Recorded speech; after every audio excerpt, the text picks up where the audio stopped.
안녕하세요. 라이트하우스입니다. 지난 7월 민간 택지 분양가 상한제 예고로 인해 공급 부족이 될 것이라는 잘못된 이야기들이 돌면서 사람들이 신축 아파트를 비싸게 매수하기 시작했는데요. 하지만 최근 신축 아파트들은 고분양가로 공급을 하면서도 막상 사람들이 거주하기에는 하자가 많아 이 비싼 가격으로 분양하는 것이 맞는지, 시행사나 건설사에서 과도하게 많은 이익을 취하는 것은 아닌지 불만의 목소리들이 나오고 있습니다. 특히 건설사들이 고수익을 취하는 대단지 아파트, 명품 아파트라고 홍보하는 곳들이 더욱 이런 비리가 많아 문제가 심각해지고 있죠. 그래서 오늘은 비싼 돈을 받아 처먹으면서도 막상 수분양자들에겐 쓰레기 아파트를 공급하는 건설사들의 문제에 대해 자세히 짚어보겠습니다. 우선 최근 늘어나고 있는 신축 아파트의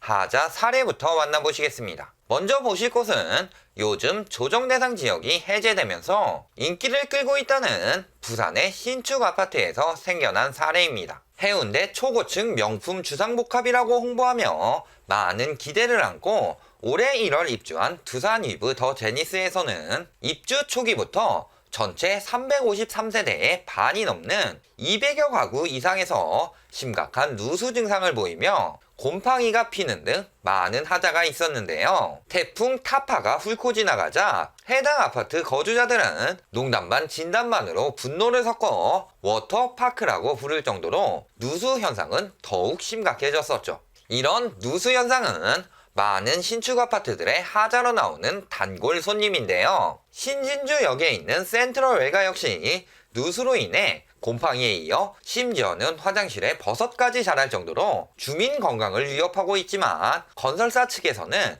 주민 생활 습관 탓으로 돌리며 하자 보수에 미온적인 모습을 보이는 등 지들 돈 벌었으니 이젠 알 바 아니라는 태도를 보이기도 했죠. 강남 3구 중 하나인 송파구에 입주하면서 현재 입주 아파트 중 가장 많은 세대수를 자랑하는 송파 헬리오시티 역시 350여 가구에서 천장에 누수가 생기고 있다고 합니다. 이곳은 천정 매립형 에어컨 시공 시 연결된 배관 문제로 인해서 생겨나는 누수인데요. 조합 관계자가 입주민에게 알리지 않고 친분이 있는 무면 업체에 가구당 수수료를 받고 에어컨 시공을 맡겨서 생겨난 문제로 조합 측의 비리로 인해 애꿎게도 비싼 돈 주고 분양받은 수분양자들만 피해를 떠안고 있는 거죠. 최근 강남의 명품 대단지라고 들어온 아파트들이 이런 경우가 많은데요. 서초구에 있는 아크로파크 신반포의 경우 지하층 천장에 누수가 심각해 배선 시설 등에 물이 들어간다면 위험한 상황이 벌어질 수도 있고요. 옥상에도 금이가 있고 심지어는 아이들이 놀기 좋도록 배려한 것인지 바닥에 공을 놓으면 굴러갈 정도로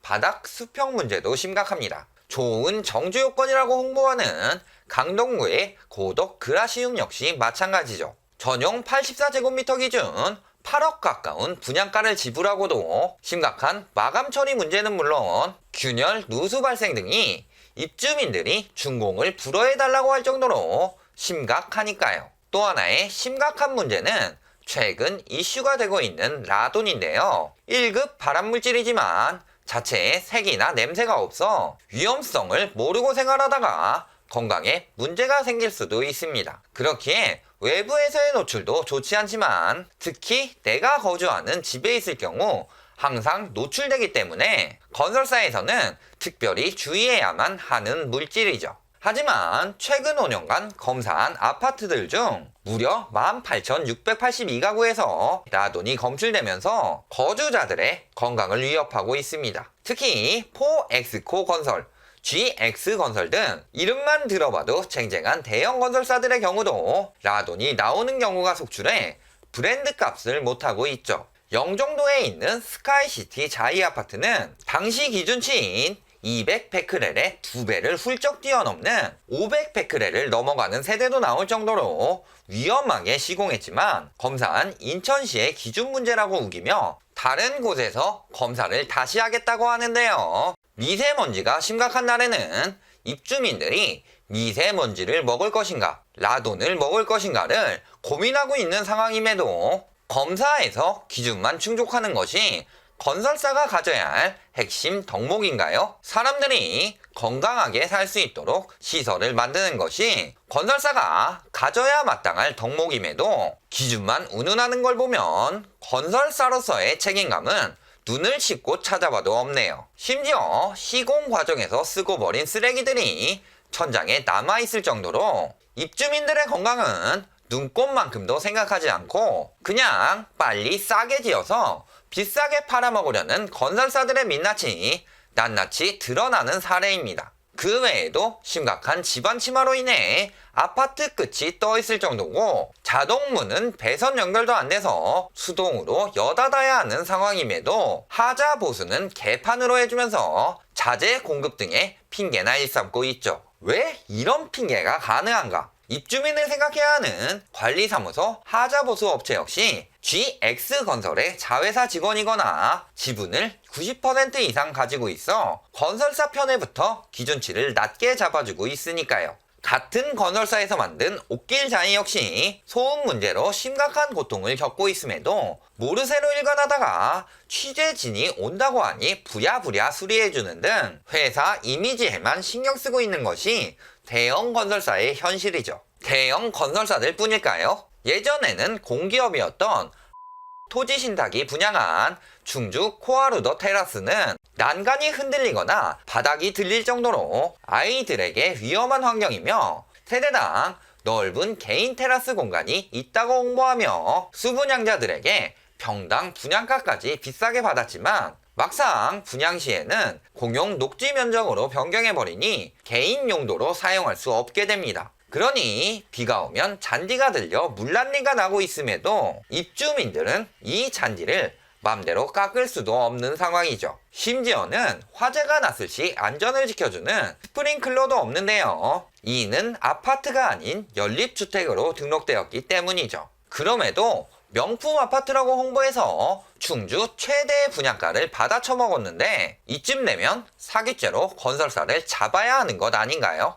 이렇게 부실 시공으로 인해 하자 분쟁심의 조정위원회에 사건이 접수된 경우가 2012년에는 836건에 불과했으나 2015년부터는 4,000건 안팎에 육박할 정도로 심각한 상황이 도래했습니다. 특히 시공능력평가 10위권에 든다는 대형 건설사들 중 6개가 하자 분쟁 민원이 다수 발생할 정도로 문제가 심각하며 심지어 공기업인 LH조차도 이런 문제에서 벗어나지 못하고 있습니다.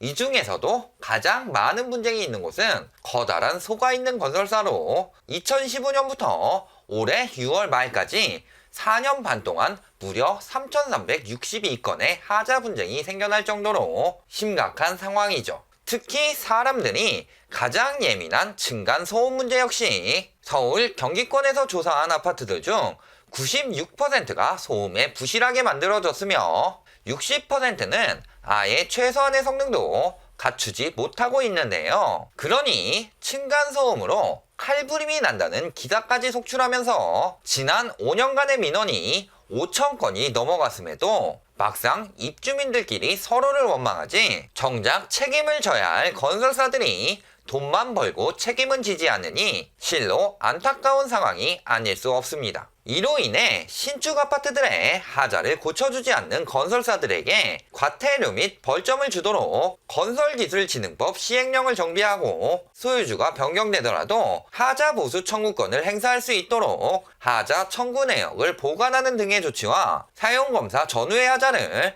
업체별로 축적해 하자 예방에 힘쓴다고 하는데요. 여기에 부실 시공에 따른 벌점을 선분양 제한에 적용하거나 피해액의 3배까지 징벌적 손해배상을 하는 부영법까지 추진 중이지만 막상 동탄임대주택 부실 시공으로 자기들 이름까지 붙은 법이 추진되고 있는 그 건설사에서는 하자 보수를 1년 가까이 똑바로 하지 않고 다른 건설 현장에서도 부실 시공이 발각되어 작년에는 3개월간 영업 정지까지 당하게 됩니다. 저렇게나 문제가 심각한데 고작 3개월 영업 정지라니 법 자체가 매우 약하다는 생각이 들며 심각한 부실 시공의 경우 하자가 있는 아파트에 보수가 완료되어 더 이상 문제가 없을 때까지 다른 공사를 할 수 없도록 영업정지를 하는 등 더욱 강력한 조치가 필요하다고 생각되네요. 또 신축 분양뿐만이 아니라 아파트를 거래하시는 분들도 하자 여부가 있는지 제대로 확인하셔야 하는데요. 구입한 주택에 중대한 하자가 있다는 사실을 뒤늦게 알게 되었을 땐 하자 담보 책임을 매도인에게 요구하실 수 있습니다. 우선 계약할 때 매도인 하자 담보 책임 확인서를 중개업소로부터 확보하셔야 하죠. 하자 담보 책임은 매수인이 선의 무과실일 경우만 청구할 수 있으며 하자를 확인하고 6개월 안에 내용 증명을 우편으로 발송해 매도인에게 고지한 후 그에 따른 손해배상을 받으실 수 있습니다. 시설 공사에 따라 매도인에게 청구할 수 있는 책임 기간이 다르니 내용 증명을 보내기 전에 매도인에게 청구할 수 있는 하자인지 책임 기간 내에 청구하는지 확인하셔야 하고요. 반대로 매도인의 경우 하자가 있다는 사실을 알려줬음을 증명해야 하니 계약 시 녹취 또는 문자 메시지 등 증거를 미리 확보해 놓거나 계약서에 서면으로 넣어 뒤탈 없이 해야만 하죠. 결론을 말씀드리겠습니다. 지난 2014년부터 많은 부동산 완화 정책을 함으로 인해 집이라는 곳을 사람들이 투기의 대상으로 생각하면서 보지도 않고 마구 매입하게 되니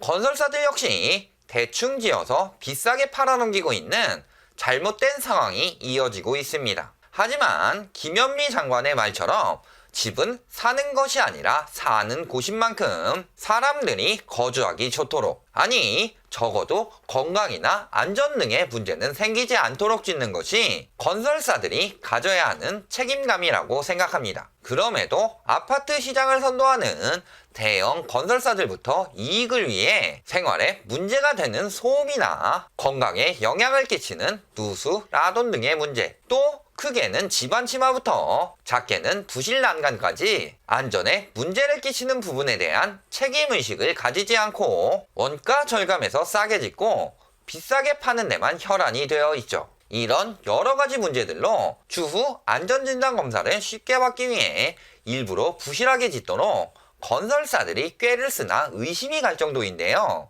이런 현상들로 인해 오히려 입주민들이 자기 돈 써가며 검사를 받고 있고 매도인과 매수인 간에도 건설사들의 하자로 인해 분쟁하는 부당한 상황까지 벌어지고 있죠. 결국 책임감 없이 이익 추구에만 신경을 쓰는 건설사들을 잡기 위해서는 안전진단 및 부실 시공에 대한 기준을 더욱 촘촘하게 강화하고 3개월 영업정지 같은 가벼운 처벌이 아닌 1년 이상의 영업정지나 아니면 하자 보수가 완료될 때까지 다른 신규 사업에 참여를 막는 등 책임을 다할 수 있도록 관련법을 더욱 강화해야 될 때라고 생각합니다. 최근 신축 아파트들의 하자 문제는 저렴하게 분양하기 위해 생긴 일이 아닙니다. 건설사들의 욕심과 빈약한 처벌이 문제죠. 추후 민간택지 분양가 상한제가 시행되더라도 건설사들이 이익을 줄이고 좋은 원자재를 쓰면 훨씬 더 튼튼하고 생활하기 좋은 아파트를 만들 수 있으니 하자 및 부실 시공에 대한 처벌을 강화해 지금처럼 비싼 가격을 지불함에도 건강과 안전에 문제가 있는 쓰레기 아파트에서 살지 않도록 하는 그런 세상이 빨리 왔으면 좋겠다는 바람입니다. 오늘 영상이 도움이 되셨다면 좋아요, 구독, 알림 부탁드립니다.